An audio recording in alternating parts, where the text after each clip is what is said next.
Okay, so si Senator Loren at si Senator Pia finally got in touch with the NBI director.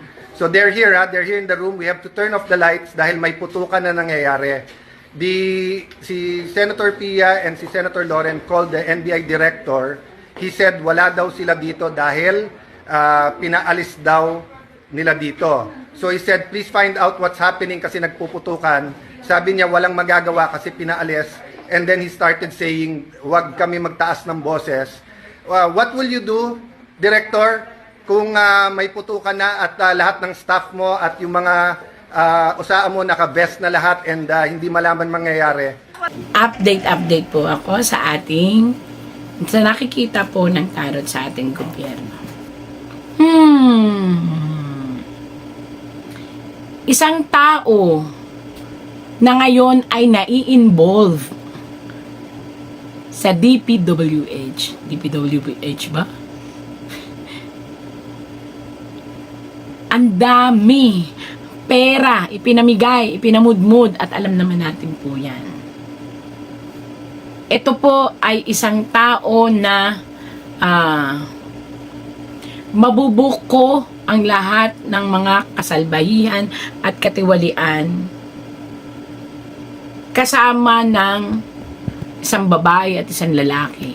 So it means na ang ating gobyerno ay magiging isang malaking pelikulang pasabog sarsuela na hindi po ako masaya kasi pangit ho ito.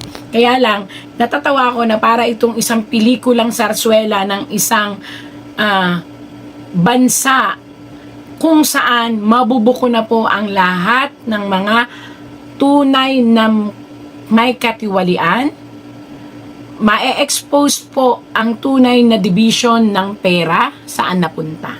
At ito po ay magaganap at matutunghayan ng buong mundo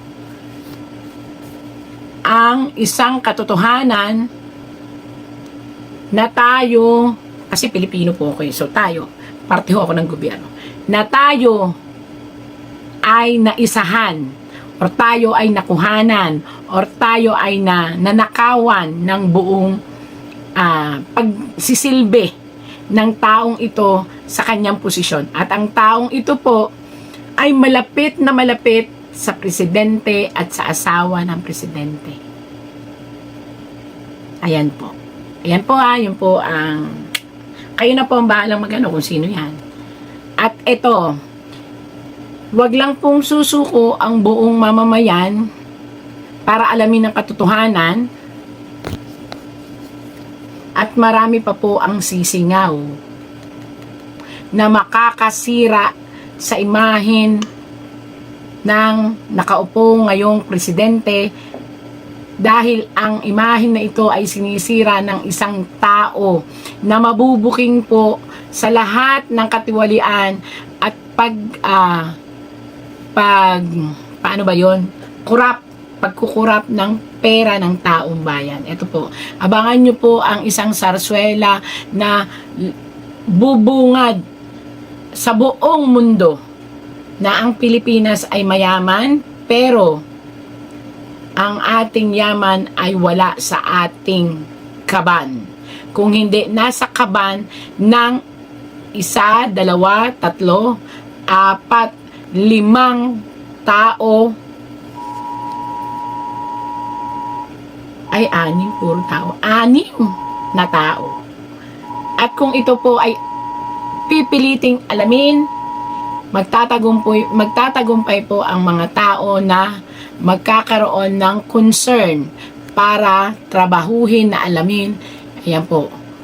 1, 2, 3, 4, 5. 5 ang magagaling at magigiting na mapagmahal talaga sa bayan ang makakabuo ng isang malaking panukala na ito ay mabubuking po. Yan. Ituloy lang po. Ano ba yan? Pilipinas, bangon daw tayo. Pero isang malaking pasabog po ang magaganap dahil marami po ang tutulong para maisakatuparan na muling maibangon ang Pilipinas. Yun naman ang maganda, di ba? Kala ko puro pangit, nakakatakot naman.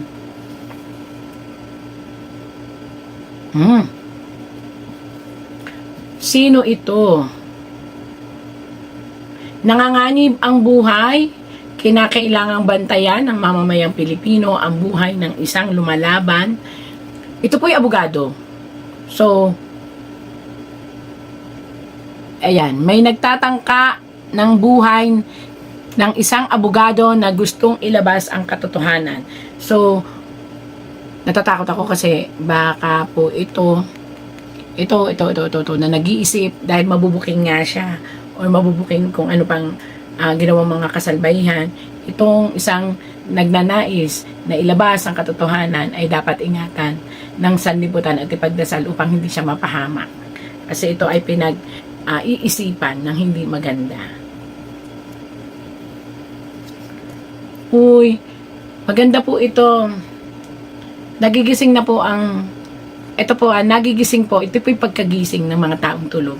Nagigising na po ang mga taong tulog at nais nilang tumulong dito sa isang abogado na ito para itulak sa kamera o itulak ang isang batas na nagpapatupad, nakakalkalin ang lahat ng negatibo dito sa unang lalaki na nakita na malapit sa ating presidente at ating ginang presidente.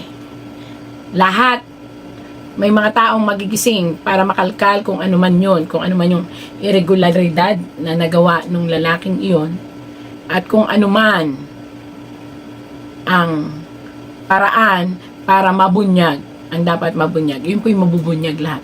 Kahit ano pong pilit pagtakpan nung lalaki na una, ito yung unang lalaki, nasaan na ba yun?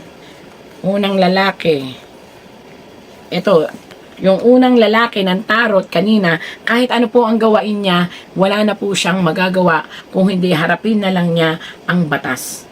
Dahil marami na ang maglalabasan at marami rin ang titistigo laban sa kanya. Ayan.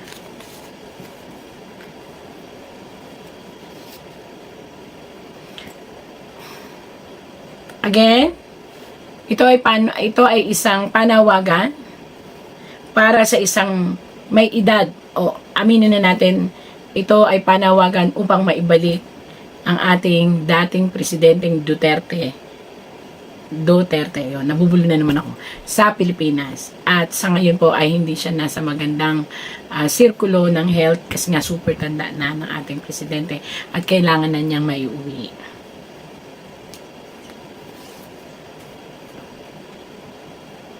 May lalabas na mga testigo, may lalabas na mga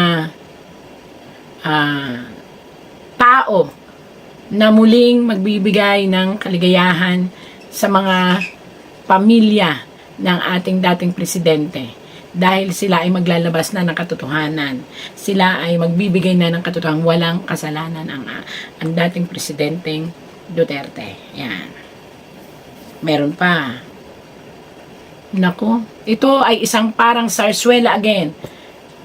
May mga kwento at may mga drama na lalabas upang mapagtakpan ang kaso ng pagkakalkal ng mga korupsyon na nangyayari sa Pilipinas. Nawa ay ito ay wag hayaan ng mga tao upang hindi mabaling doon ang atensyon. Manindigan daw, yan, paninindigan na nakabaliktad ngayon ay kinakailangan ng harapin upang ang inang bayan, ito yung inang bayan yung matanda, upang ang inang bayan ay hindi maubusan. At mangyayari na po yan.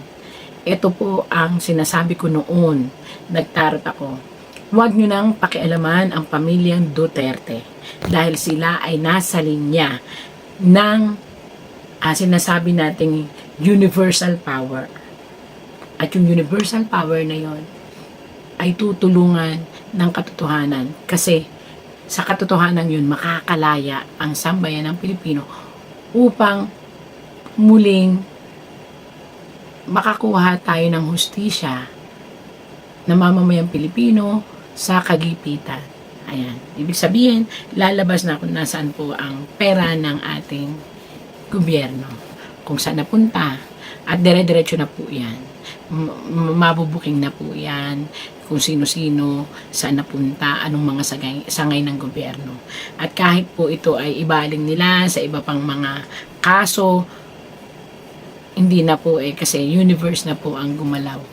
At universe na po ang nagpasya na kinakailangan ng mabunyag ang katotohanan sa kagipitan ng Pilipinas. At pagpapalaya sa mga kasinungalingang ibinabato sa mga taong inosente. Ayan.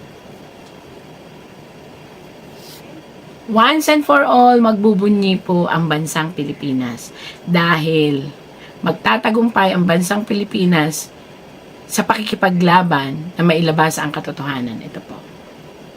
Ayan. Isang babae, again, alam niyo na po ito, sa linya ng Duterte, ang uupo at uupo. At ang sino mang tutulong sa kanya upang maupo ay bibigyan din ng universal power dahil dun po talaga nakalaan ang lahat.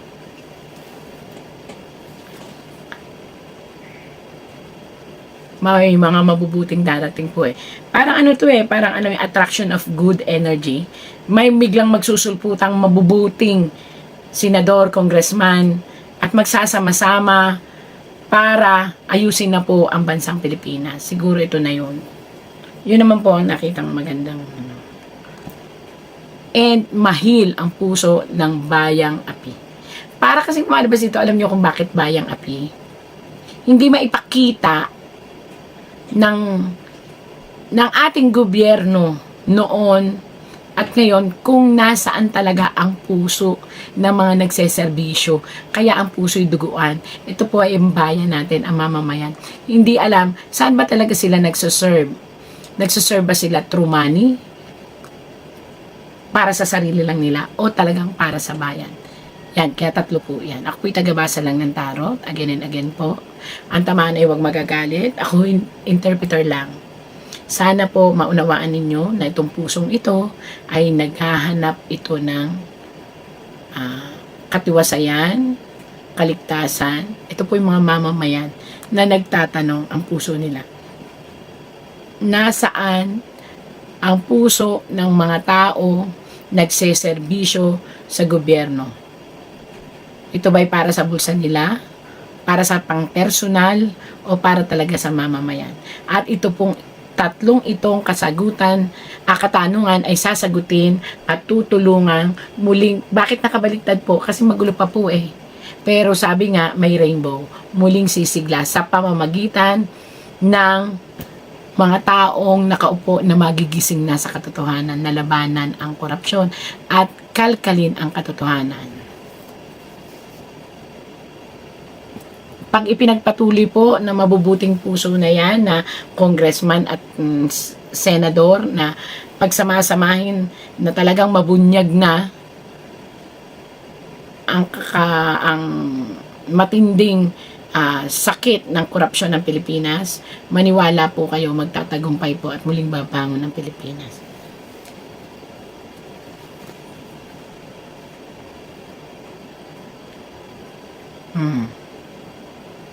May pag-asa po ang pagbabalik ng dating presidente. Ayusin lang pong maayos. Ang inang bayan muling uupo dahil sa magsusulputang senador at congressman na maglalahad na ng katotohanan at sasabihin at aalamin kung sino talaga ang lumustay at na kanino talaga ang kaba ng bayan. At ang babae na pinipilit nilang itali at pagdusahin, ayan, ay makakalaya. Dahil isa ibinibintang dito sa babaeng ito po ay ang Vice President. Siya po itinatali, pinipiringan, pero siya po ay makakalaya dyan. Dahil malalaman na ang totoo, na siya ay walang kinalaman sa anumang kalokohan tungkol sa mga budget. Yan po ay katotohanan. Ayan, nakita nyo nakapiring. Nakita nyo, nakatali ang kanyang mata. Yun po ang ginagawa sa kanya. Pero sabi nga, ang universe ay magpapadala ng mga tunay na tao. kahit ano pa ang problema, kahit ano pang itusok mo dyan. Ayan. Dito, marami ang magsasama-sama po para taong bayan po magsasama-sama muli. Para iangat ang pananalig natin na mabubuksan at mabibigyang hustisya kung nasaan talaga puro kaban po, puro pera. Grabe, yaman po pala ng Pilipinas. Ang sumasakit ang ulo ay isang matinding tao na hindi nagpailalim. Ito ay maari si Chis Escudero. Hindi siya nagpailalim sa bunsod ng mga utos sa kanya na sumunod na parang aso. Siya'y nanindigan. Ito ay si Chis Escudero. Nanindigan siya kaya bumilib ang taong bayan sa kanya. At ang pagdiriwang ng 3 babae ay mapupurnada kasi mabubuking din sila. Sino kaya yun? The Lord, kayo naman ako. Ang ating abogado, si Marcoleta, tama ang kanyang mithiin na maibalik sa atin ang katotohanan. At dahil doon, mayroon silang premyo sa universe. Yun ay ang pagmamahal ng taong bayan na hindi na mababali. Dahil sa nakita sa kanila na pagsusumikap na mailabas ang katotohanan. Sen, marami nagtatanong paano daw kung nakuha yung sugat na yan. Ano ba talaga nangyari kami sa ito? Pasok ko dito sa baba. Habang nga ng mga NBI sa ganyan, inaarang ako, ayaw ko upakyatin. So nakipag-wrestling ko sa kanila kasi titigilan ko eh. Kaya nagtatawag na dito. Nakipag-wrestling ko sa kanila para makapasok ako dito. Bakit daw po nila kayo inaharang? I don't know. Baka ayaw niya akong makabuto para hindi mapalitan ang liderato na sinabi. Ano pa bang ibang puntos to? Walang paliwanag. Paliwanag ka pa, hingi ka pa ng paliwanag na wrestling na kayo? Buhan na kayo? So nilan po yun, Sen? Akyat. Ang isip ko doon is not to whatever, i-counter sila. Isip ko lang makapasok dito para makabuto. Sa ground floor yan kanina? Sa ground floor? Doon sa baba, sa garahe. Sa garahe. Pero sir, hindi na kayo mawawala kahit merong parang sinasabi may warrant daw ng ICC. Sige lang, basaan dito lang. Oh. Hindi mo kitagaan kasi sa password mo. Hindi ko kayo Harapin natin. Basta Diyos natin yan lahat. Hindi pabayaan yun. Sir, kanina nagagalit ka din na tatakbo ka doon sa Sergeant at Arms. Anong sinasabi mo kanina? Kasi doon nakastambay sa malami sa opisina sa Sergeant at Arms yung mga NBI na kasabihan. So, ibig sabihin pinayagan niya? Ibig sabihin pinayagan? Ha? Pinayagan. Nakastambay doon. Ano po dapat? Kaya exclusive itong lugar nila eh. Ay, sir, sorry. Sorry. Sorry. Ayan, sir. Dapat si Senator De Kati. Si Senator De La Rosa nakatayo sa harap namin. Sir. Kati, si Senator De La Rosa. Sir. Opo. Sir, sorry. Live lang po tayo sa DCWB. Kinukwento ninyo, sir, yung sugat ninyo, bakit kayo may sugat sa kamay? Yun nga, pagpasok ko dito, hinarang ko ng mga NBI sa baba. Opo. Pigilan ako makaakyat. I-wrestling lang ako. Sabi niyo sa garahe ito, Sa sir. garahe, nag-wrestling na ako sa nila. Pagpasok ko dito. Kaya ito kasugatan. Sir, nagtataka kayo, may mga taga-NBI na humarang sa inyo. Paano nyo nalamang taga-NBI yun, sir? Nagpakilala? Sir, NBI kami. Nahawakan ako. Oo. Eh, bakit daw, sir? Ba't daw kayo hinaharang? Walang warrant. Walang sinabing may warrant of arrest na. Sir, kasi may hugong na may warrant of arrest na raw from Okay, ICC. ba't hindi ka padadaan sa posisyon? Sabay na si Senator Bato. Pero kanina, bago tayo umiyalikasi, sabi niya, pinalipapos sa Diyos na